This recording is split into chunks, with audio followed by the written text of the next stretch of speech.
Bueno, ¿qué les parece si recibimos de Dios a través de su palabra? Vamos a buscar en nuestras Biblias en Lucas 5. El Evangelio según Lucas, capítulo 5.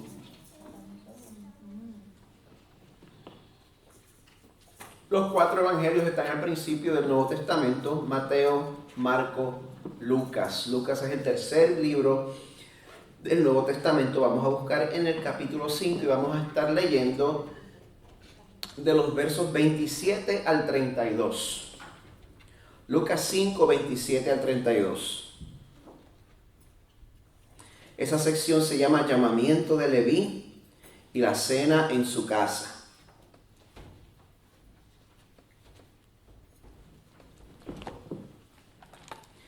Voy a estar leyendo de la versión de la Biblia de las Américas.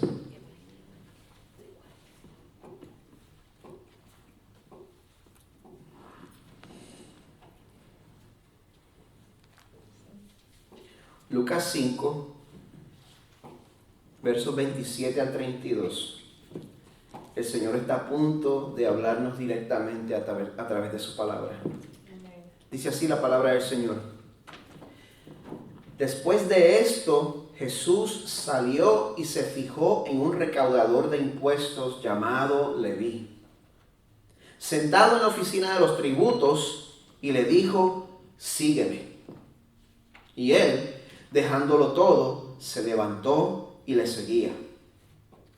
Y Leví le ofreció un gran banquete en su casa, y había un grupo grande de recaudadores de impuestos y de otros que estaban sentados a la mesa con ellos.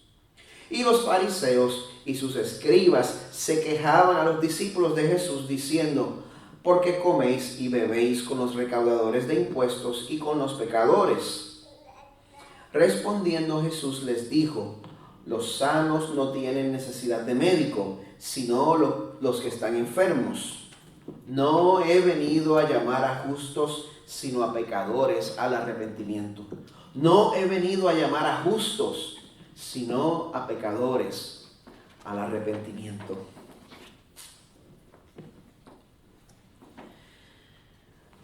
Señor, tenemos una lección muy importante para aprender en este momento. Te pedimos, Señor, que nos ayudes a combatir la tentación de pensar en cómo este mensaje le aplica a otra persona, porque esa es nuestra tendencia, esa es mi tendencia.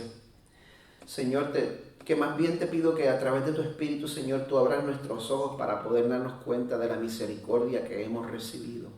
Y que cuando nosotros veamos esa misericordia que hemos recibido, Señor, que tú nos ayudes a extenderla a los demás, porque la necesitan desesperadamente tanto como nosotros. Te lo pedimos en el nombre de Jesús. Amén. El mensaje de hoy se llama Comer con Jesús, un acto de gracia. Y mi esposa no sabía esto ayer. Yo tuve una conversación con ella y ella no sabía que yo estaba trabajando en mi ilustración inicial. Ahora se va a estar dando cuenta. No te preocupes. Mi amada esposa Carmen, ella tiene sentimientos encontrados en cuanto a cocinar. En cuanto a la cocina se refiere. A través de los años, ella ha desarrollado lo que le llaman en inglés el love-hate relationship, una relación de amor y odio a la vez con la comida. Y la cocina. No, también. La comida es love all the way. Está incorrecto. Bueno, el problema de todo esto es que yo complico todo porque yo soy 100% inútil en la cocina. Ni en el barbecue. We know that. ¿Se enteraron hoy, verdad? Ni un huevo. Yo pues, mis estándares son bajitos, yo no exijo mucho, yo vivo de cereal y de sándwich. Pero yo no tengo esa habilidad y yo dependo de Carmen 100%, así que por consiguiente ella tiene la atadura de tener que estarnos cocinando todo el tiempo. Y es algo triste, pero desgraciadamente tenemos que comer todos los días. Todos los días. Y estábamos teniendo una conversación amistosa sobre ese tema porque Porque sabemos que hay muchas personas que les gusta el proceso de cocinar, que los energiza, que lo disfrutan desde principio a fin, hacen el reguero y a lo último lo limpian con toda la alegría del mundo. Yo conozco gente así. No sabemos qué les pasa, pero bueno. Mi esposa encuentra ese proceso tedioso y trabajoso. Ella no conecta con ese proceso. Y el proceso de prepararlo todo y de limpiarlo a lo último, lo que pasa es que yo creo que ella siente que no lo está haciendo bien. Ella se siente que esa no es que no es un área fuerte, dentro de las habilidades de ella. Yo nunca me he quejado de la cocina de ella. Yo soy súper conforme. Son 22 años, así que sí, he metido la pata una que otra vez, pero en estos 22 años yo creo que el patrón mío ha sido de agradecer el servicio de ella para mí en cuanto a eso, porque yo sé que dependo de eso. Pero si ella está en una situación donde está anticipando algún tipo de queja, porque son 4 niños que tenemos, en algún punto alguien va a decir, ay, yo no quiero eso. Si hay una razón por la cual ella está anticipando que alguien se va a quejar, alguno de los niños, o que yo llegue del trabajo sin mucha hambre y ella me ha hecho toda esta comida, o que llego del trabajo con hambre y me hace y no es suficiente y quiero más. Si ella está anticipando algo así, pues a través de los últimos 22 años yo he encontrado que ella tiende a ponerse defensiva e irritable en cuanto a eso. Como yo la amo con todo mi corazón, pues yo quiero tratar de entender la razón por la cual esto la estremece tanto. Y entre las razones, pues yo he concluido que cocinar es una expresión de amor. Cuando uno cocina para alguien es una expresión bien personal de amor. Y a nadie le gusta que se le tenga en poco sus expresiones de amor. Especialmente si es algo en lo que no te sientes muy fuerte.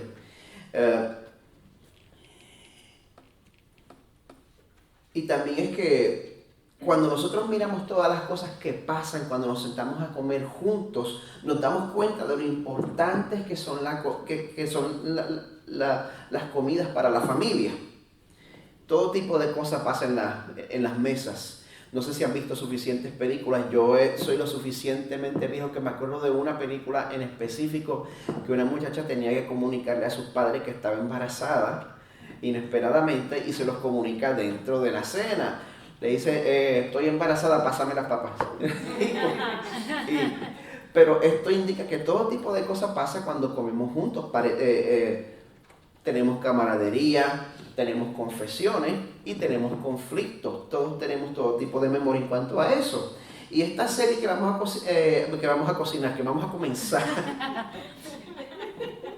llamada Cena con Cristo, está basada en un libro en inglés titulado A Meal with Jesus, que es la serie que está haciendo Lake Nona también, y su autor Tim Chester escribe: la cena es importante, las comidas son importantes, las comidas están llenas de significado. Hay pocos actos que expresan el arte de la compañía como lo hace compartir una comida. La persona con quien compartimos una comida es probablemente nuestro amigo o está de camino en convertirse en un amigo. De hecho, la palabra compañía viene del latín cum y panis. Cum, juntos, panis, pan. Compañía, aquellos con quienes compartimos partimos el pan. Ahora, comer juntos pues puede tener efectos diversos. Puede unir, pero también puede separar. Y eso no se nota más que en la escuela, a la hora del almuerzo. A la hora del almuerzo todo el mundo escoge su bando. Y si tú te sentabas con el grupo al cual no pertenecías, pues te votaban bien rápido y te ibas a dar cuenta que estabas donde no eras. Y también pues uno eventualmente encontraba el grupo al cual uno pertenecía. Yo era del grupito de los rechazados, pues yo los encontraba a ellos y me iba con ellos. Así que todos estos temas que se le pueden sacar al tema de la comida. Imagínense cuánto más se le puede sacar al tema de las dietas. El autor del libro también escribe, los cristianos gastan más dinero en dietas que en misiones. Gastamos más corrigiendo nuestro consumo excesivo que alimentando a la gente del mundo que están hambrientos física y espiritualmente. Piensen en eso un poquito. Expresamos aquello en lo que nos queremos convertir en la comida. A través de la comida. Y cuando las cosas nos van mal, la comida se convierte en un lugar de refugio. Vemos cómo la gente con un corazón destrozado se consuelan en el sofá con el pote entero del helado. La comida es mucho más que solamente nuestro combustible. Hemos hablado de la relación que tiene el hombre y la mujer con la comida. Ahora les pregunto, ¿qué relación tenía Jesús, el hombre perfecto, con la comida? Podemos encontrar la respuesta en la palabra de Dios. Encontramos la respuesta en Marcos 10:45, en Lucas 19:10 y en Lucas 7:34. Voy a hacer algo diferente. Los domingos por la mañana casi nunca tengo a la gente participando, pero quiero asignar esos tres textos. ¿Quién me puede buscar en Marcos 10:45? Ajá, Vanessa. Lucas 19:10. Carmen. Lucas 7:34.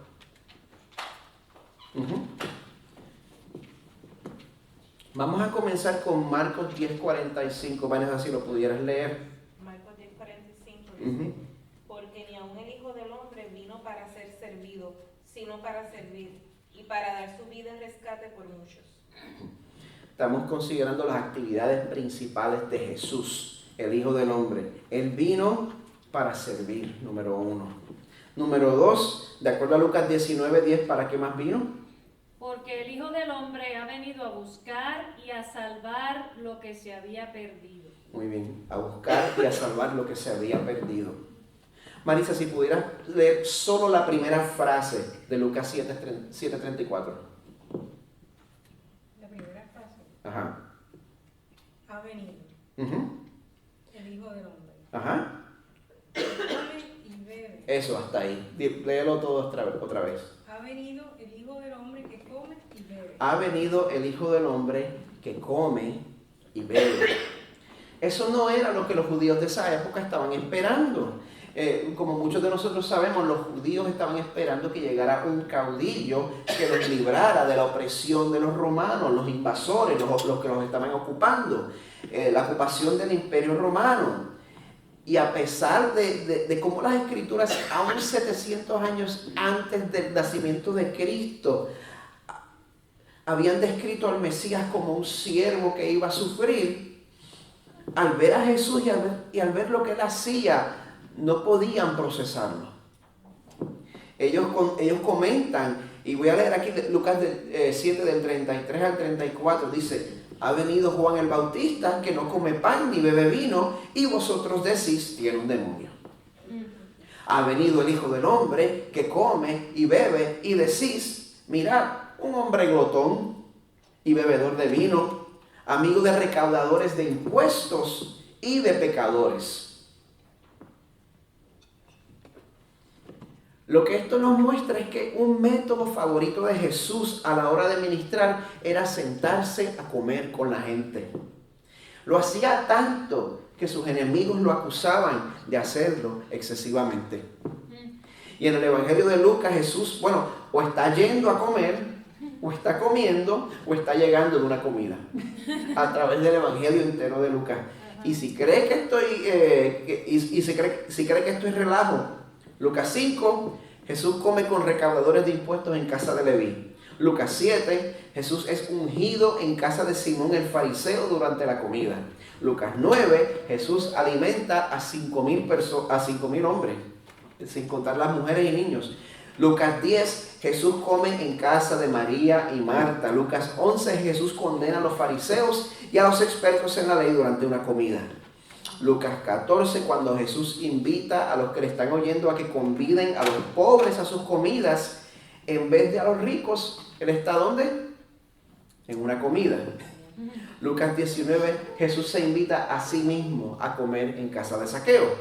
Lucas 22, leemos sobre la última cena con los discípulos. Y en Lucas 24 vemos cómo el Cristo ya resucitado comparte con otros 2 discípulos que no se dieron cuenta que era Él, y después se va a comer pescado con sus discípulos en Jerusalén.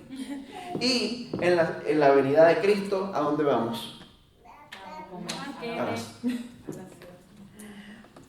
Para Jesús, sentarse a comer era un símbolo de amistad, de intimidad y una oportunidad para ministrar y traer su reino a la tierra, escribe el autor. Y de igual manera, las comidas deben ser una parte integral y significativa de nuestras vidas juntos. Las comidas representan el significado de vivir en misión, pero también van más allá. El comer juntos encarna y proclama nuestra misión. Y quizá usted se ha preguntado, ¿cómo yo puedo vivir en misión? Porque nosotros hablamos mucho de eso aquí, especialmente nosotros siendo una iglesia en nuestros comienzos. Vivir en misión, siempre tener una mentalidad de misión. ¿Cómo puedo vivir en misión? ¿Cómo puedo participar en eso? Cuando comemos juntos tenemos una oportunidad para hacer eso, para vivir en misión, construyendo nuestra comunidad. Y también tenemos el potencial de alcanzar gente nueva cada vez que nos estamos juntos. Y eso es lo que estaba haciendo Jesús en el pasaje que estamos considerando en esta mañana. Y a través de lo que hizo aquí 2000 años atrás, Él estaba comunicando un mensaje que es importante que nosotros recordemos hoy, 16 de agosto del 2015. La salvación es para los pecadores. Cuando consideramos este pasaje hay 3 puntos principales que me llaman la atención, y si nosotros fuéramos a leer las listas de invitados a estas comidas, pues nos damos cuenta de 3 cosas. Número 1, Jesús tiene muchos invitados.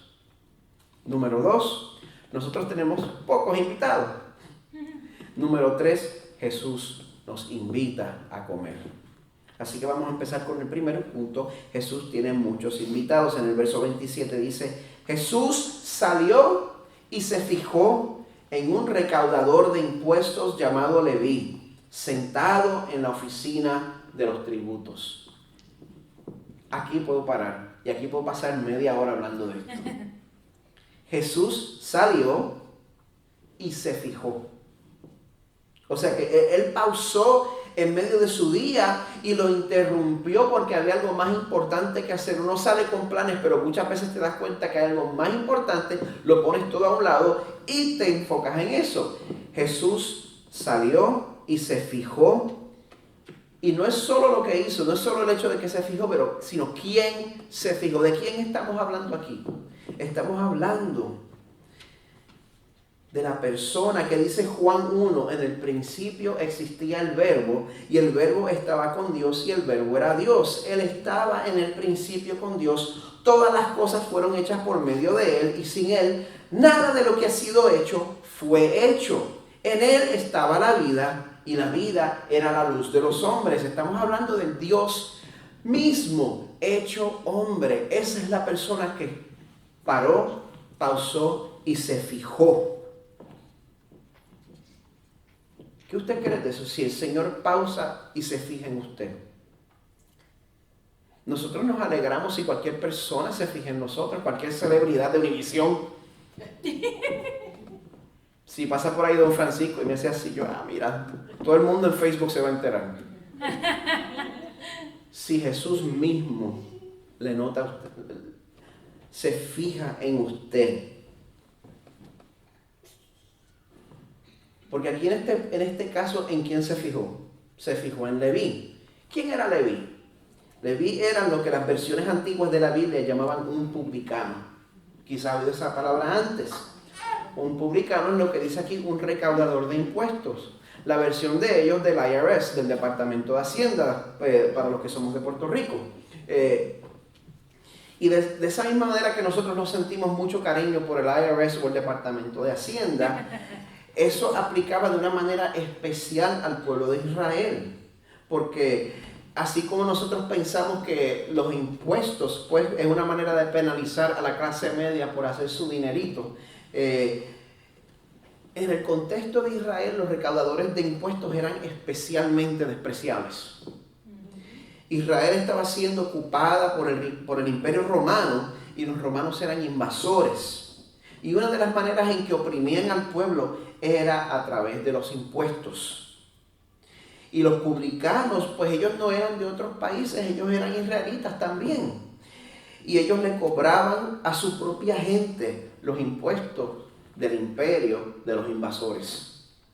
Y como si fuera poco, los romanos le daban permiso para que ellos cobraran un poquito de más y se quedaran con la diferencia. Por lo tanto, se forraban de dinero. Se hacían ricas a través de estafar a su propia gente. Y es por eso que estos vendepatria, como les diríamos, pues ellos eran odiados por el pueblo y eran considerados entre los peores pecadores. Pero ¿sabe qué? ¿Sabe qué? ¿Sabe qué? Jesús se fijó en él. Jesús se fijó en él, en ese pecador, en ese estafador, en ese traicionero. Jesús se fijó. Y en esta mañana yo le quiero decir que si usted se siente lejos de Dios por las cosas que ha hecho, por las decisiones que ha tomado en su vida, primero, únase al club. Yo también he metido la pata bastantes veces, pero si usted ha llegado aquí, no es porque usted quiso, es porque Dios mismo ha estado tratando con su corazón y Él se detuvo y Él se fijó en usted. Y cuando Jesús se detuvo y se fijó en Leví, el pecador, el traidor, el vendepatria, ¿qué le dijo?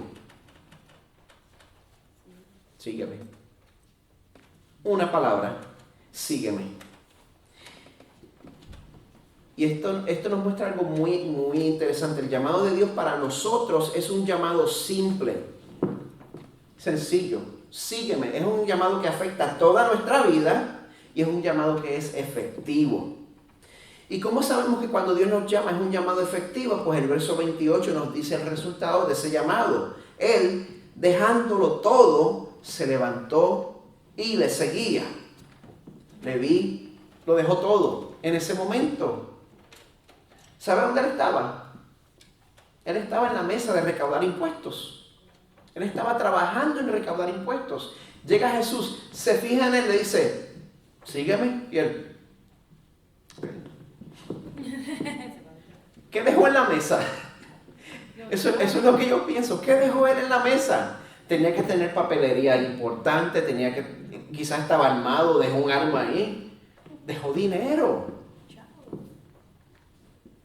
Él dejó todo atrás para seguir a Jesús.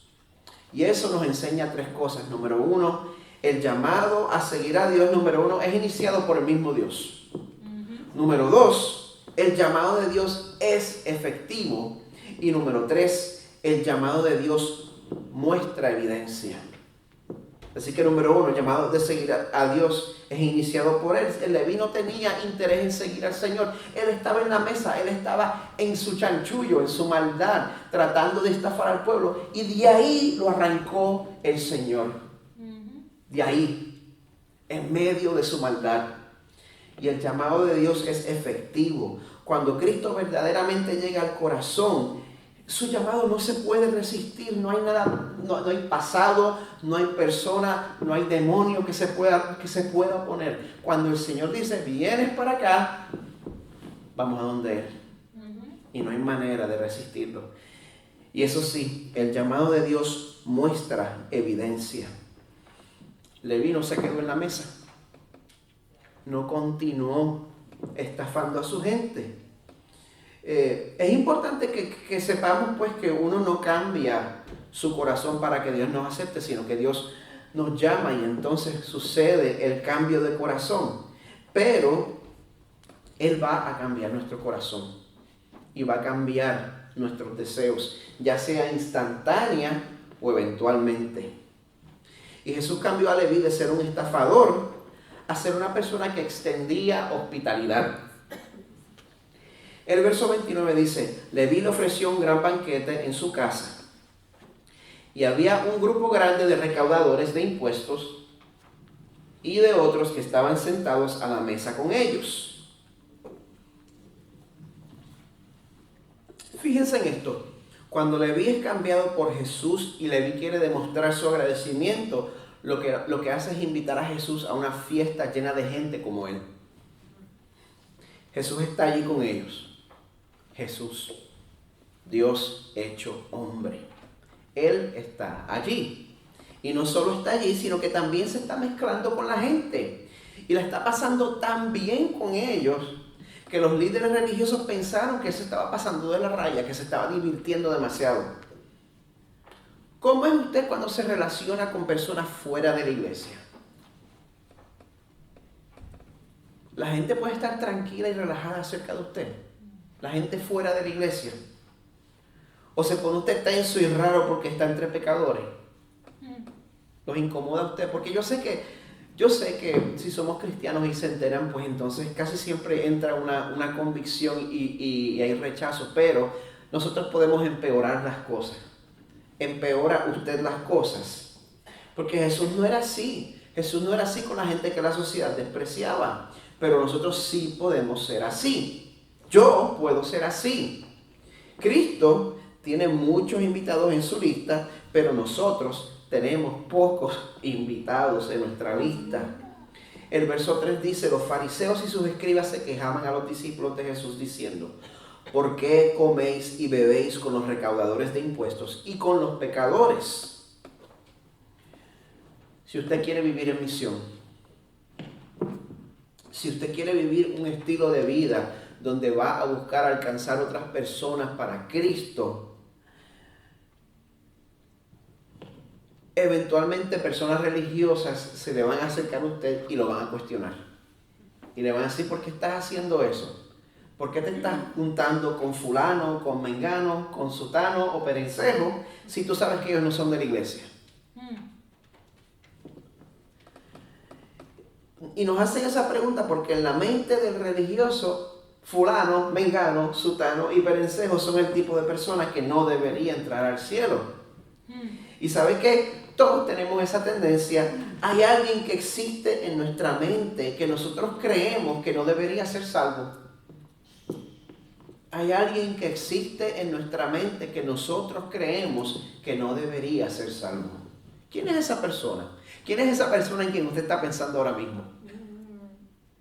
Todos tenemos esa persona. Yo confieso que esa categoría existe en mi mente. En su amor, Dios nos quiere corregir en esta mañana. Él quiere que sepamos que todos estamos en el mismo bote. Y que no importa cuánto se noten en nosotros los estragos del pecado, nuestra condición natural es la misma. Porque perdónenme lo morboso del ejemplo, pero es un ejemplo bien efectivo. Hay dos personas que han fallecido. Una persona lleva meses de fallecido y los efectos de la descomposición son aparentes, se notan, se ven. Hay una persona que acaba de fallecer y parece que tan solo está durmiendo. Se ven diferentes. Los dos están igual de muertos. Y no importa que el pecado haya hecho más estragos en la vida de una persona que en la vida de otros. Todos nacemos bajo esa misma condición y todos necesitamos el mismo perdón del Señor. Todos necesitamos el mismo perdón porque todos estábamos muertos, no desmayados, no enfermos, muertos en delitos y en pecados. Isaías 53:6 nos dice, todos nosotros nos descarriamos como ovejas, nos apartamos cada cual por su camino. Pero si usted ha confiado en el sacrificio de Jesús en la cruz, la cosa no se queda ahí. El resto del verso dice, el Señor hizo que cayera sobre él la iniquidad de todos nosotros. Y el verso anterior nos dice que el pecado de cada uno de nosotros es tan serio que para que Dios nos pudiera perdonar, primero tuvo que matar a su Hijo. Dice, mas Él fue herido por nuestras transgresiones, molido por nuestras iniquidades. El castigo por nuestra paz. Necesitábamos paz con el Padre, paz con Dios. Y alguien tuvo que ser castigado para que usted y yo tuviéramos paz con el Padre. El castigo por nuestra paz cayó sobre Él y por sus heridas hemos sido sanados. Así que no importa qué tipo de vida hemos vivido hasta ahora, si usted se ha dedicado a explorar todo tipo de pecado, o si usted se ha pasado toda la vida bajo el techo de una iglesia y nunca se le ha zafado ni una palabra mala, todos tenemos la misma necesidad de perdón y de que nuestra culpa sea expiada. Y por eso Jesús nos invita a comer. Respondiendo Jesús les dijo, los sanos no tienen necesidad de médico, sino los que están enfermos. No he venido a llamar a justos, sino a pecadores al arrepentimiento. Y así llegamos a la parte crítica y más importante del mensaje. Y se supone que ustedes ya sepan qué preguntarme a la 1, a las 2 y a las 3. ¿Y qué? ¿Y qué? Pastor Miguel, usted me ha convencido.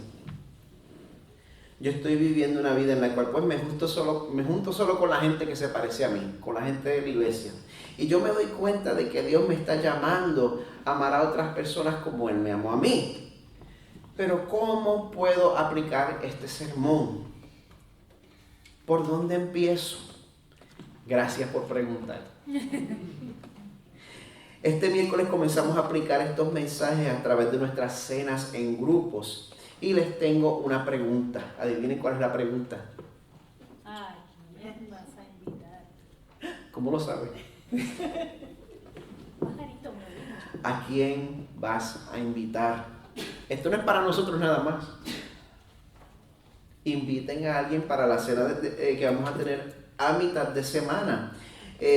No solo es para que construyamos comunidad, sino para que invitemos a otros. Hay personas que pueden resistir una invitación a la iglesia, pero estarían dispuestos a venir a una cena en grupo.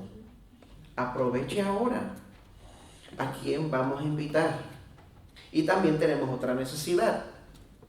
Necesitamos un hogar anfitrión en el área de Lake Nona. Tenemos el suficiente número de gente para dividir el grupo entero en por lo menos 2. Y las personas de Seminole con quien yo estaba contando, de momento se les ha complicado las cosas con trabajo, así que yo con gusto me voy a encargar de uno de los grupos, pero Mike va a estar siendo líder del otro grupo al cual yo asignaría más cerca aquí de Lake Nona. Necesitamos un hogar anfitrión este miércoles para hacer una cena en grupo. La persona que ofrezca su hogar no tiene que ofrecer la comida, va a ser más bien un potluck que la mayoría de la gente va a estar trayendo. Así que si Dios le está inquietando, por favor no se vaya sin ofrecer su hogar este miércoles. Esto será una oportunidad especial para extender hospitalidad a las personas que anhelan ser aceptados. Y nosotros podemos hacerlo también porque nosotros también hemos recibido misericordia. No importa cuánto tiempo lleve como cristiano, no importa que usted se crió en la iglesia, todos hemos recibido misericordia. 30 años después de su conversión, Pablo, alguien que había contribuido tanto a la iglesia en sus comienzos, él dice sobre sí mismo, palabra fiel y digna de ser aceptada por todos. Cristo Jesús vino al mundo para salvar a los pecadores, entre los cuales yo soy el primero. Estemos de pie.